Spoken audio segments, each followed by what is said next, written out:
Welcome to Tales from the Fandom, a podcast that brings a special guest out of the multiverse and straight to you. And now your host, David Ginsburg. Welcome to Tales from the Fandom, the podcast that brings a special guest out of the multiverse and straight to you. Our guest today is Bailey. Bailey attended her first convention in 2014 and has been getting more into the world of cosplay and costuming. A self-described oddball, her fandoms vary from Harry Potter and the Marvel Universe to Death Note and Welcome to Nightvale. When she's not doing battle in Azeroth for the Horde, Bailey is studying voice performance as a full-time student and aspires to be a professional opera singer, as well as having performed with various theater troupes and performing shows in Europe. Coming from the crossroads of fandom, Central Florida, welcome to Tales from the Fandom, Bailey. Hello. How are you doing today? I'm doing good. How are you? I'm doing great. So, how would you describe fandom? How would I describe fandom? Oh, it's so vast. I'm a part of so many different fandoms, and I think just really what makes it is the fact that it just brings all of these people together who otherwise wouldn't have known about each other through, whatever it is that they share the common interest in or whatever it is that they love. So yeah, just something that brings people together and everyone can enjoy. And fandom is just like a big family. Yep. Just a lot of cousins. Yes, very many. So what are you into? Oh my gosh. Well, first and foremost, Harry Potter. Harry Potter, World of Warcraft, a whole bunch of anime. I read a lot, actually. And I mean, obviously, I cosplay so much. My cosplay list it seems endless. There's so much I'm into. Okay, well, let's start with the first one, Harry Potter. Okay. Which house are you? Slytherin, of course. Of course. Of course. Did you take a test to find out you were Slytherin, or did you, when you were reading the books, figure out as you were getting to know the characters that was the house that you were most destined to be in? I knew as soon as like Chamber of Secrets, like I was like, all right, yes, I'm definitely a Slytherin. That's my favorite movie, favorite book to this day. That is my favorite. But I also did take the Pottermore quiz, and I've took like various like little fan-made quizzes, and every single time, I'm not even kidding, it's like 100% Slytherin. What draws you to the Slytherin house? I feel like they're misunderstood. I really do. And I know that's such a cliche thing to say, but I really do feel like the Slytherin house is misunderstood. I mean, Merlin was a Slytherin. Mm-hmm. I mean, that's something positive, right? Right, exactly. And I had a conversation with a person, the guest before you, Ginny, and she said that our house, the house that she and I share, Hufflepuff, also is misunderstood. They really are. And I say that because my mom is a Hufflepuff and I give her so much crap for it. But yeah, no, they really are. I feel like Slytherins and Hufflepuffs get along really well. I think so. I think it works well. And I definitely can see it's definitely biased from the point of view of the readers and the movie watchers, Slytherin, Draco, Crabbe, Goyle, of course, a lot of the Death Eaters, they give Slytherin a bad name. Yeah. But I mean, out of the four houses, everyone brings something different to the table. Yes, we're not all bad. Stop house hate. Stop house hate. Who is your favorite character in the Harry Potter world? Oh my gosh, don't make me choose.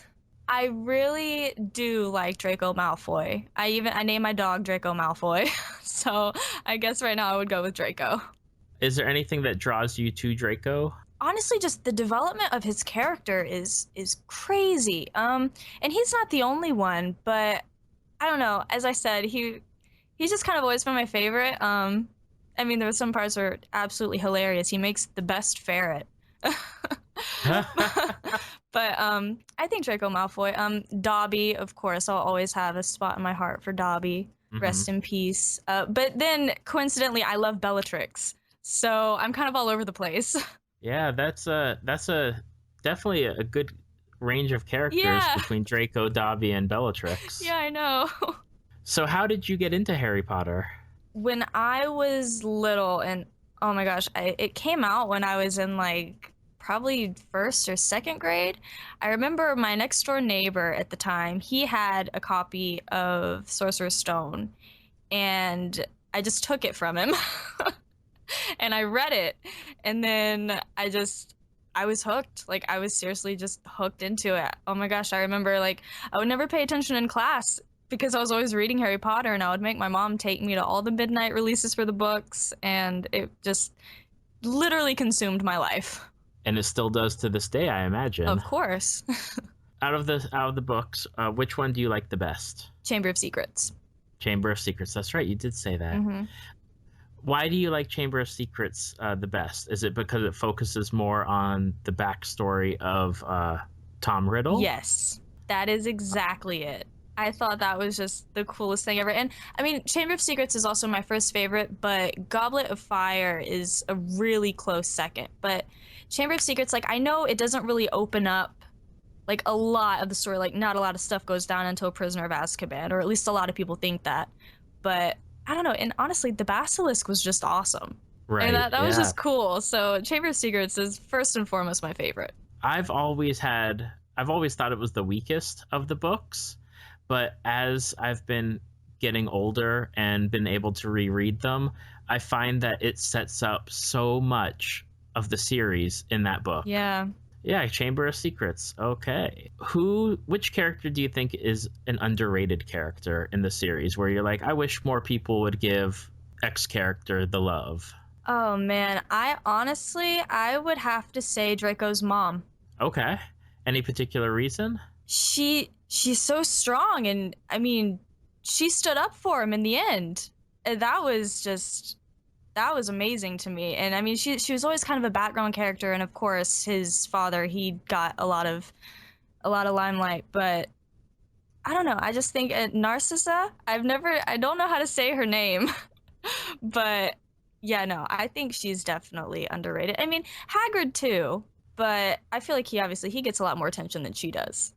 Oh, definitely. Definitely Hagrid gets a lot of attention. I mean, he's there through all the books. Yeah. And gets Harry and brings him into the world. Yeah, and she's not. And I mean, you only really see a lot of her towards the end, which, I mean, I also understand, but I don't know. I think she's definitely an underrated character.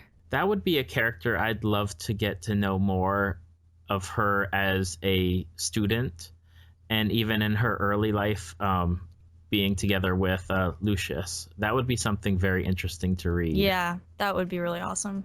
Along with Harry Potter, we talked about in the opening that you are very much into World of Warcraft. Yes, I am. How long have you been playing World of Warcraft? 10 years. 10 years. Okay, so for me, I've never played World of Warcraft. What appeals to you about the game? Okay, first of all, how have you never played World of Warcraft? Well, back in my day, there was EverQuest, which I also never played, and I think the only massive multiplayer online role-playing game that I ever played was Star Wars Galaxies, because I was always more into Star Wars. I will say that I played the original Warcraft and Warcraft 2 strategy games, but when World of Warcraft came out, it was never something that I or any of my friends really had played, and I knew that if I didn't have real life friends to play it with, I might have an issue getting into the game. Yeah, I can definitely see that. At the time when I did start playing World of Warcraft, this is something I don't want to admit, but I was heavily into RuneScape. Like, before I played World of Warcraft, like, RuneScape was my life. Some of the people I played RuneScape with at the time, they were just talking about World of Warcraft, and like they didn't play it or anything. I just overheard them talking about it, and I was like, like, I wonder what that is. And then I saw that you could play for free, like up until like level 20 or something. So I was like, okay, I'll give it a shot. And I played it, and I had no idea what I was doing. For like the first month I played, I just ran around. I remember my first character was a gnome mage. Okay. And I had no idea what that meant at the time. So I remember just running around doing nothing. Like I was just literally doing nothing. And I still liked it. I mean, it was gorgeous. Like, for a game, like, at the time, that was amazing to like see. And I have always thought that World of Warcraft has had like one of the best soundtracks ever. I mean, it was just a gorgeous game to me. And the fact that I could like log in and just see all these other players running around, like doing the same quests and stuff that I was doing. I mean, granted, you had other players in RuneScape at the time as well, but I mean, like WoW just looked so much better. So I guess that was really appealing, like to me. And I still Mm-hmm. played RuneScape for a little bit, but like slowly but surely, like WoW just consumed my life. What do you play now as far as, do you just stick to one character or do you have multiple characters? For the longest, my main character was a Blood Elf Shadow Priest. And I really liked playing as that, but I got kind of bored after like 3 or 4 years just playing that class. And then I made an Orc Hunter, and she's been my main now. But I also have been playing my Draenei Monk, and I actually really like that. I didn't think I would like playing as a monk because Hunter is like my go-to class. I love being a hunter. But that's been a lot of fun. And I kind of feel bad because like I'm a hardcore horde player, but my Draenei, she's pretty fun to play too. So for a new player that is interested in getting into World of Warcraft, how would you go about that? It is overwhelming, and I will definitely like I can still like even attest to that. Now I go to make a new character and there's just so many options. I'm like, "Oh my gosh, what do I do?" Just know that you can always, if you don't like it, you can always make another one. You can always make another character. Like it's not anything you ever do isn't concrete, you know, like when you pick your talents and stuff like that, just have fun with it. Try everything. Cuz I mean, you're going to play one class 10 times better than you'll be at another one. I mean, not everyone's a healer, not everyone's a tank. Just try everything and just have fun with it. Like the moment it becomes like bothersome to play or like a chore or stressful even, just take a break, relax, go run around Orgrimmar or something. That's what I do at least. Just have fun with it. Just never forget the fact that it's a game. You should be playing it for enjoyment. Absolutely. As someone who hasn't played it and wants to get into it, what would you say is the best way to go about doing it? Is there some way as far as joining a guild, or should I just play alone? Is there a class that's the best to kind of like ease yourself into it? I would honestly say that unless you're going into it with like friends, you know, people that you already know that you'd be playing with, I would suggest do a little bit of leveling by yourself, just especially if you've never played the game before, just to get a feel of how everything works and the mechanics of it. And I mean, really learning your class. I mean, when you create a character, there you can read all about everything before you choose it, but it's all pretty self-explanatory. I have always found in other new players that I've watched get into the game as well, everyone always really likes playing a hunter. And I know I might get some hate for that, but it's a really fun class. And I obviously I'm a little biased because my main has always been a hunter for a while now. Mm-hmm. But a lot of people really like playing the hunter. It's a simple class. It's fun. The whole like taming the pet system, that's really fun. That was actually one of the main things that drew me to play a hunter. But I would definitely suggest start out by yourself for a little bit, unless you're going into it like already with a group of friends who play the game. And I mean, honestly, just do whatever sounds appealing to you. I mean, I wouldn't recommend going in like being a healer. I wouldn't do that. You're probably going to piss a lot of people off unless you've played a healer in other games. Well, then by all means, go for it. I don't know. I would just stick to DPS and just do whatever sounds fun. Is World of Warcraft now a game where you need to have a headset and microphone to communicate with everyone? Not at all. No, I don't even play like that. I know that a lot of, at least from what I've seen, a lot of people get on to like TeamSpeak to coordinate, I guess, the massive guild raids that go on. Or Yeah. not, I'm not sure if it's guilds or dungeons. Yeah, I mean, that's always convenient. And I mean, I especially recommend that if you're in like 40-man raid or something like that, then yeah, go ahead and do something like that. I mean, the most I've ever done is just like Skype with a few people to play. But I mean, if I'm not doing anything crazy like that, I just stick to in-game chat. I guess I'm old-fashioned. So am I. I mean, between the fact that I very rarely do any online role-playing games anymore, I just stick to basic things like Civilization or XCOM on Steam, and that's about it. Yeah, no, for sure. I am old school. It's hard to get time to even do online role-playing games anymore, but I mean, maybe an hour or two throughout the week or something is something simple, just running around and looking at the pretty scenery and listening to the music. Exactly. And then, wow, there's so much of that. It's so gorgeous. Well, I will definitely have to check it out. Is there a particular server that you play on that you prefer more than the others, or just that something that you've been on specifically? I played on Twisting Nether for a really long time, and that server kind of died. So right now, one of my mains is on Arthas, and then my other one is on Oldham. And I mean, I have characters on other servers as well, but that just, I don't really care about the server. It's just whatever, like, my friends that I'm leveling that character with, like, whatever they play on, I'll join their server, but Arthas and Oldham, I really do like those. Now, another fandom that I had mentioned in the opening that you're into is a book series, I believe, called Welcome to Nightvale. Is that correct? Yes, that is correct. And they have a podcast, which I've heard about, but I've not heard or I've not listened to. Yeah, it was actually a podcast, and then the book came from that. So it's definitely been a podcast for a lot longer. Oh, wow. Okay. Yeah, that's how it got started. I actually got into that. My best friend, he started like making references to it, and that's kind of like an ongoing joke between him and I. Like, he'll make a reference to something and I have no idea what the heck he's talking about half the time. So finally he made me listen to this, and at first I was like, okay, what the heck is this? But you kind of just go into it just with no expectations. Just, you have to take it as it comes to you, because it's weird. It's really weird and it's unconventional, but it's so entertaining. Okay, what's it about? The town of Nightvale. That's honestly really all I can tell you.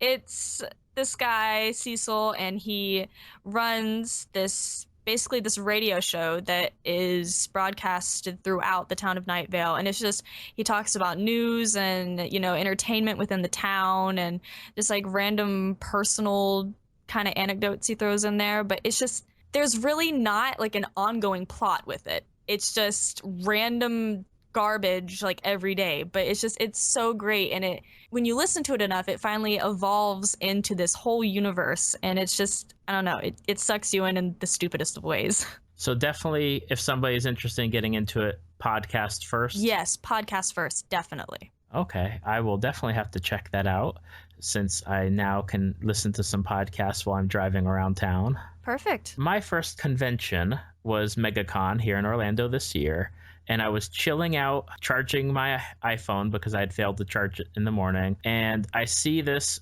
poison ivy strutting down areas outside of the main room, and photographer stops her, does a whole bunch of pictures, and it turns out that person was you. Yes, that's so crazy.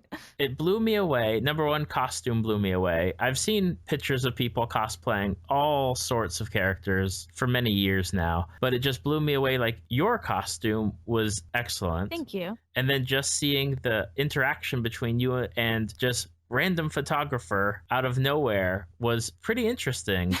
Does that happen to you a lot with your cosplaying? Yeah, it does. And every single time, it's just so shocking to me that other people who I have no idea who they are just take such an interest in what I do. I mean, it's amazing. But it was funny because, as we spoke earlier about this, like, I had just gotten to the convention that day. Like, I had went up the escalator, like that was my first like 10 minutes into the convention, and they stopped me, and I was just like, okay, I'm gonna go with this. It was fun, and I got some cool pictures, but that was just crazy that you were there. That's so awesome. I know, is just fate that, like, I found you later on, and then even after we had been talking to get set up for this podcast, you had released those pictures, and I was like, that was you that I saw.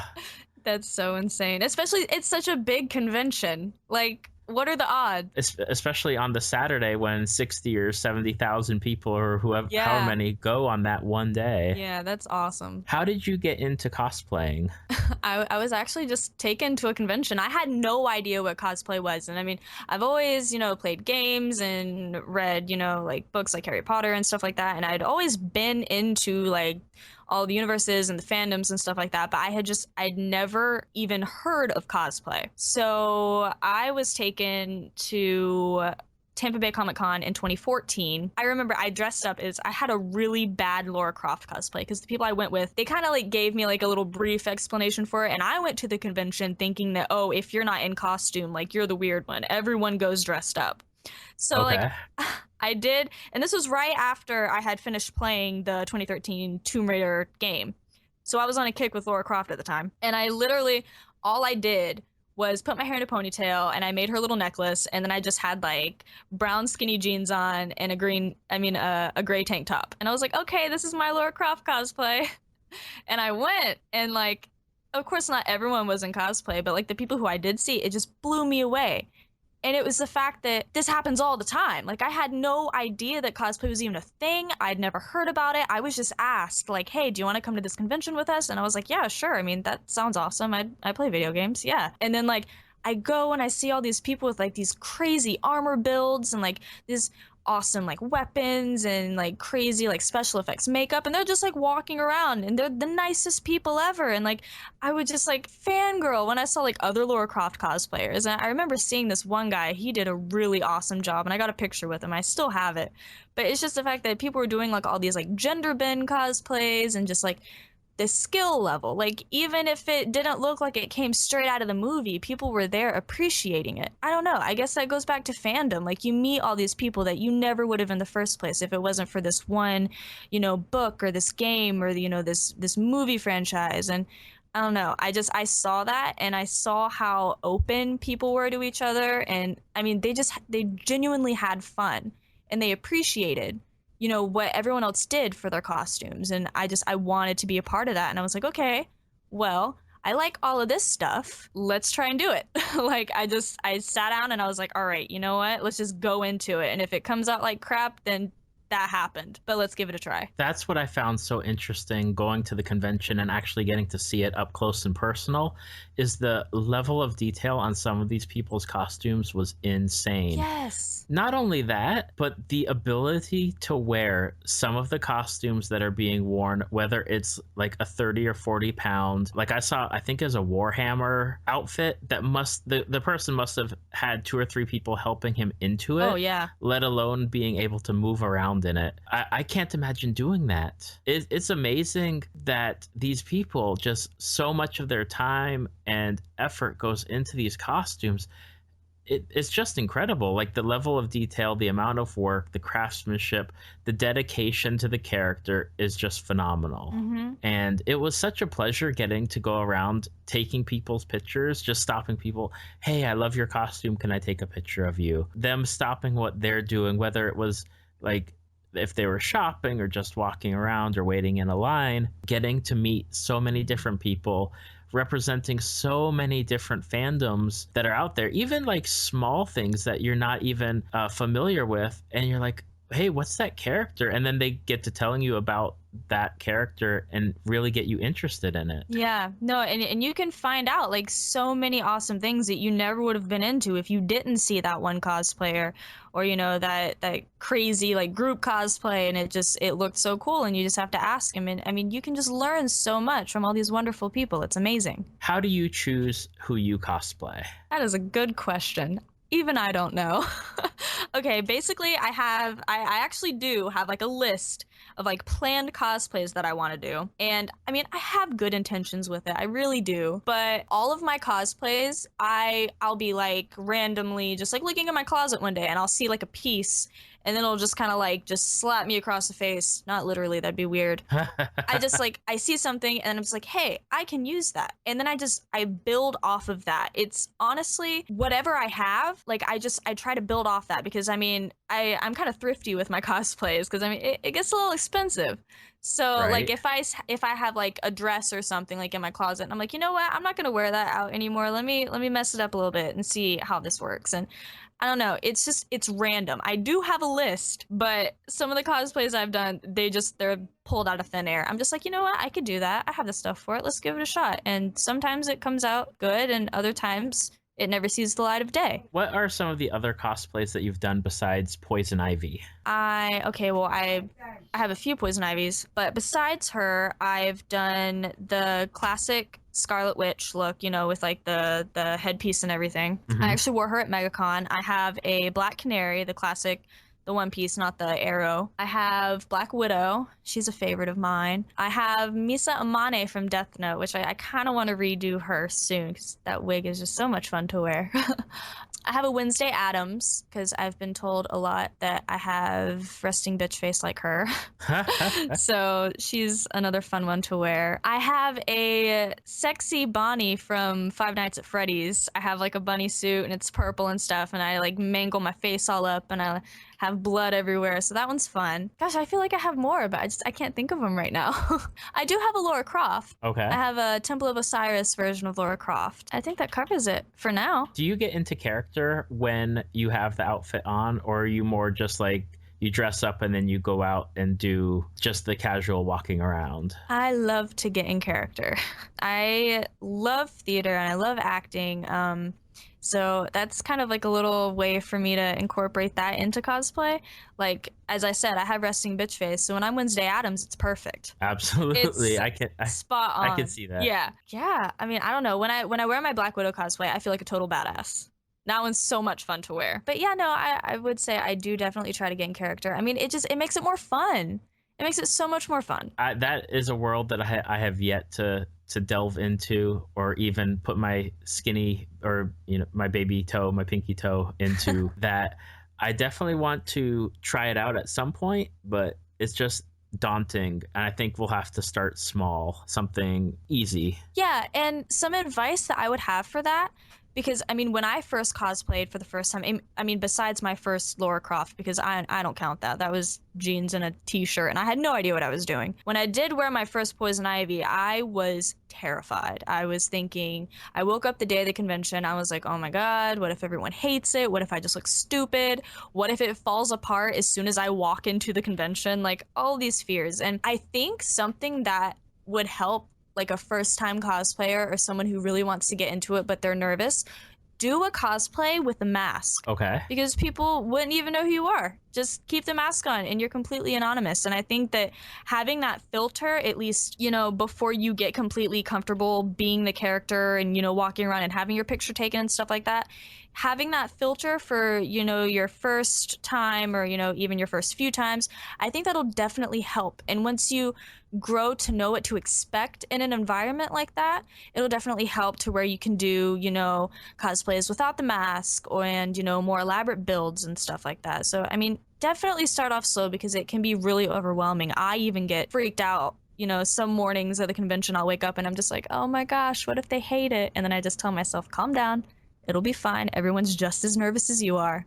Just go and have fun. Excellent. That is definitely some great advice, and I'll have to take that into consideration. I think with the cosplays that I saw also when I was at the convention, that regardless of the level of the people doing the cosplay, everything was really appreciated by everyone. Yes. That there's never a, oh, look at that person's outfit is terrible. Everyone really was just appreciative of those who were in costume, regardless of the ability or the outfit itself. Like, everyone was just so grateful that there's people dressed up. Yeah, for sure.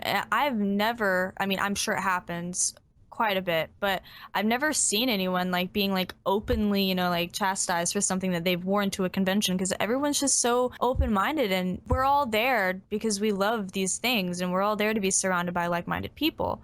And yeah, no, everyone's just so friendly and polite. And I also think it's really cool, like, to get pictures with people who are cosplaying the same thing as me, because I don't know, it's like we both love this so much that we took time out of our lives to make this costume and come here, and I think that's awesome dedication. Yeah, I love seeing when the like groups get together, or you have like multiple Black Widows or multiple Poison Ivies, or the different costume, like the different versions of Poison Ivy. Yeah. It's really neat to see. Mm-hmm. Do you ever have any issues when you're cosplaying as far as people being overly aggressive or being a bit more not approachable but maybe disrespectful to you? I have, but not directly. And I say that because I have cosplayed, obviously like sexy female characters, Black Canary, Black Widow, Poison Ivy, definitely.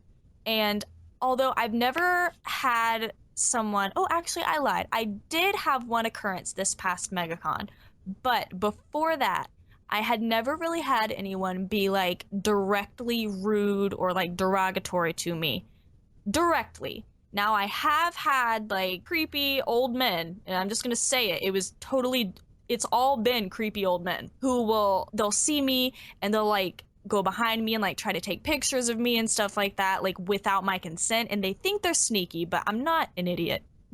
Like it's obvious what you're doing, dude. But that's happened to me a few times. But no, at MegaCon, and I was so shocked that this happened. And this was right before you saw me do this photo shoot too. I was walking down that same hallway, and I had this guy just walk right in front of me, not even like personal space, just completely like obliterated. And he walked right in front of me, and he did like this awkward like tongue thing, and it was so cringe. And then he just like says to me, he said something like, oh yeah, poison ivy is like really hot or something like that. But the fact that it was just like on such a level of just cringe, and it just made me so uncomfortable. I was just like, all right, could we not ever do that again? like come up to me, tell me, you like my costume, ask for a picture. Yeah, sure. But don't start prodding in my personal space like that. But that's seriously been, and I guess I'm just lucky because I hear things about this happening all the time. Mm-hmm. But that's the only time I've ever had someone be like blatantly like disgusting to me. Right. I've noticed in the past couple of years, the cosplay is not consent has been a big thing around a lot of the conventions after, I guess there's been a lot of issues with people stepping over that boundary. Yes. Yeah. And it hasn't directly happened to me until recently, but I have seen like cosplayers, and they'll be in like a sexy cosplay. Let's just say for instance like a poison ivy, and someone will come to like take a picture with this cosplayer, and they're like, yeah, sure, you can take a picture. And then like in the pose, like they'll like grab their ass or something, and that cosplayer is like, I didn't say you could do that. Yeah, I can't even imagine that, to be so bold as to do something like I would just be appreciative of getting a person's picture, let alone like doing anything beyond that. And I don't understand it, like, because I guess me personally, like, I have enough common sense, and you do too. Like, I guess we just don't operate like that. But yeah, I can't imagine doing that either. Like, if you're gonna do like a risque pose or something like that, like, okay, I have a friend, she cosplays Lady Deadpool. She has no problem doing all the crazy poses that you would assume a Lady Deadpool would do. I mean, come on, it's a really vulgar character that makes Deadpool. Right. But don't do it like without like asking her first. It gets a little weird. Like, yeah, it's not that hard. And I don't know why people just don't ask, because if someone's obviously cosplaying a character, hopefully they would know enough about that character to, get into character for it. And I mean, if you want a Deadpool-esque pose, well then, I mean, hell, you're gonna get one. Right. But don't just like do it like outlandishly, and don't violate that cosplayer space. Absolutely. I was trying to chase down a Rey cosplayer, and she had commented on the t-shirt that I was wearing saying that she liked it, and I had turned around to ask her if it's okay to get a picture of her, and she didn't hear me. Her friends did, and her friends were trying to get her to stop, and I was like walking after her, and finally, like, her friend, I don't know why, if she had just tuned out, so I very, very lightly tapped her on the shoulder. And even then I was like, maybe I shouldn't be doing that. And it was okay after she stopped, and like her friends were like, hey, he is trying to just get your picture. I was very careful whenever I was approaching someone to make sure that I had given those people their space, because you don't ever want to cross the line with somebody, especially in something where we're all kind of in this together. We're all fans here to have a good time. Yeah, exactly. And I mean, even that, like, to me would be totally fine, because I know even with people that come with me to conventions, like, I'll just be walking around and I'll be so absorbed in whatever I'm looking at, or just, conventions are pretty hectic, and they can be. So, I mean, like, if I don't hear someone and they want a picture, like, yeah, like, tap me on the shoulder, like, get my attention. But if you come up behind me and, like, smack my ass or something, you're going to get a fist to the jaw. Absolutely. Like, and that's just... no one would be ever, they would never say anything negative about that, because I would think that everyone would understand. Yeah, and you would be surprised at how many people do not have that mentality about it. And I was so happy when I saw that the MegaCon, when they had the cosplay is not consent, and they had it in like all the major entrances of the convention. I was like, this is amazing. Like I feel safe here. And I mean, although besides that one occurrence, I mean, you can't keep out all the assholes. That was great. And I thought that was so cool that they're catching on to that. And it's, you know, it's really becoming like a known thing. Cosplay is not consent.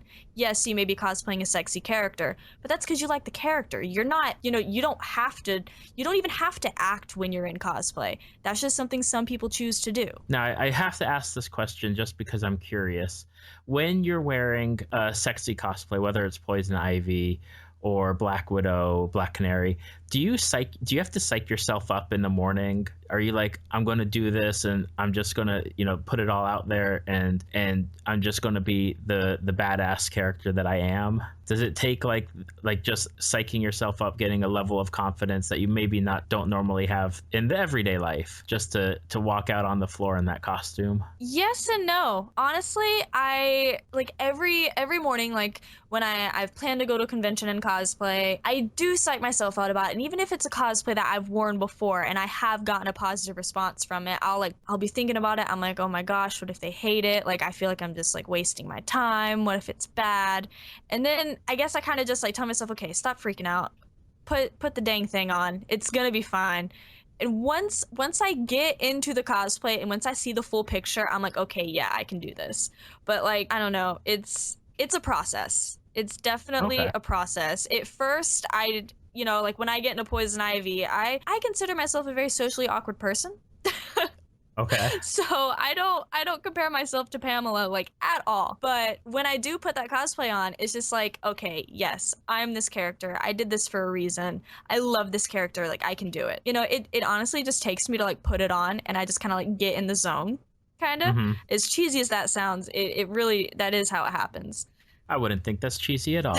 Now, what's on the future of your cosplay as far as characters go? Is there any characters that you're hoping to get to this year or next year? Oh man, yeah, of course there are.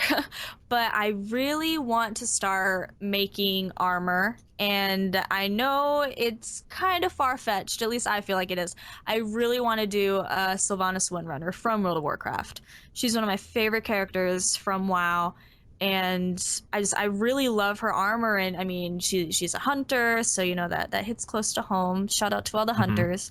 I really do want to do a Sylvanas cosplay. Oh man, I have a whole list honestly, but I can't think of any right now. But definitely Sylvanas, that would be awesome. I do want to start making, you know, like crazy props and weapons and armor and stuff like that, because I haven't been able to do that yet. So I would really like to start expanding like that. Yeah, definitely. And I know that as someone progresses in cosplay and gets into it, I can imagine them getting hooked into doing just more and more and just getting so absorbed into it, with getting that extra experience, the extra like intuition and knowledge of, okay, well now let's make some props and now let's make some armor, and just definitely exploring just the different facets of it. Yeah, for sure. And I haven't even been cosplaying for 2 years, and I never even thought like a year ago I would be at the level where I am now. And it's not even that it's that crazy. I have a lot more costumes now than I would have envisioned myself having, you know, this time last year. And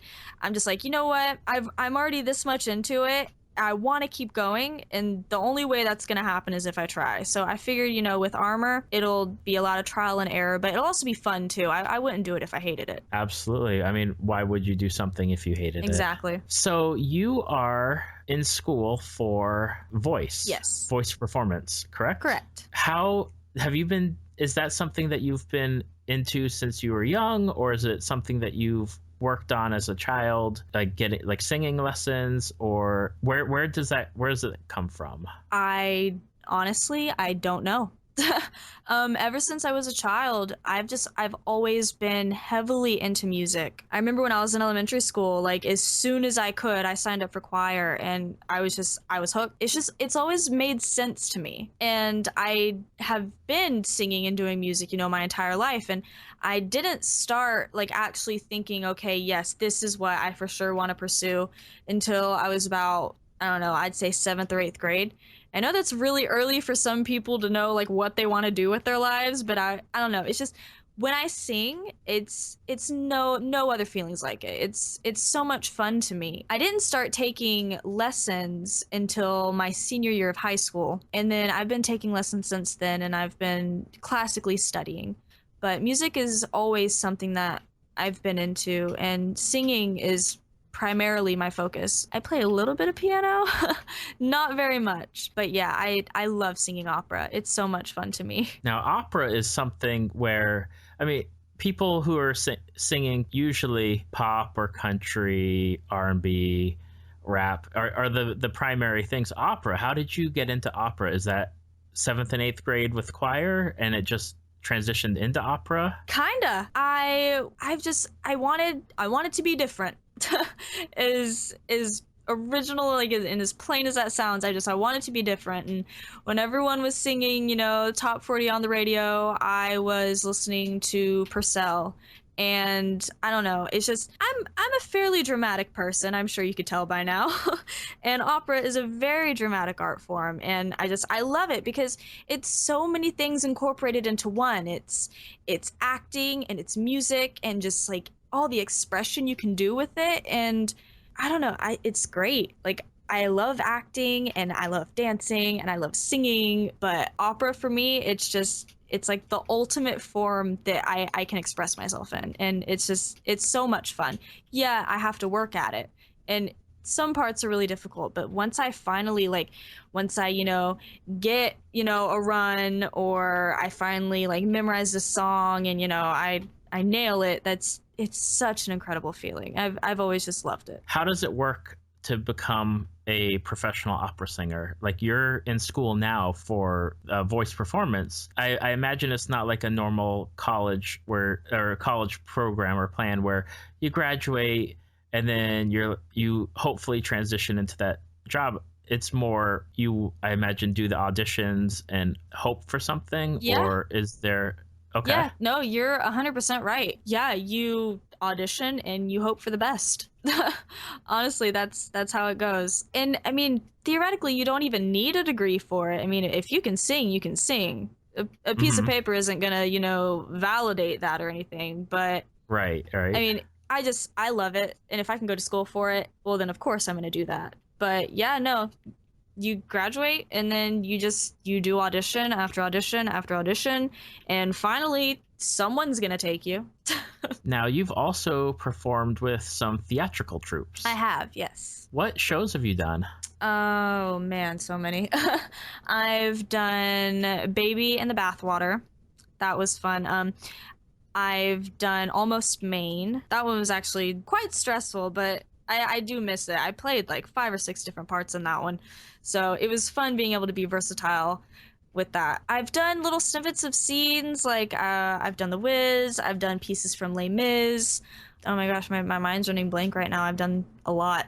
And are you looking for any, are you trying to get into any programs here in Central Florida as far as getting into any shows or music, singing, anything in this area? I am. Currently, I'm a huge fan of Rocky Horror Picture Show. So I'm going to audition for that this year. That'll be my first year auditioning for it. And so hopefully I'd be able to be a part of that, because I just think that would be so cool to at least do once. But otherwise than that, just really whatever I have going with school during the semesters, like I go full time, so that takes up a lot of my time. So anything in school that I can like be a part of and get my hands on, like I'd love to do that. So I just take it as it comes. Okay. Is there any fandom that we haven't talked about that you would love to just spend a few minutes on talking about? Is there something you would recommend? Whether it be something old school like Sailor Moon, something new in anime that you think people should check out and give a try, a book that you've read? Okay, yes. I would definitely right now recommend watching Tokyo Ghoul. And I only say that I'm not even done with it, and I haven't read the manga or anything. I'm watching it right now, and I'm about halfway through it. I am a huge fan of Death Note. Like, huge fan. And it reminds me a lot of that.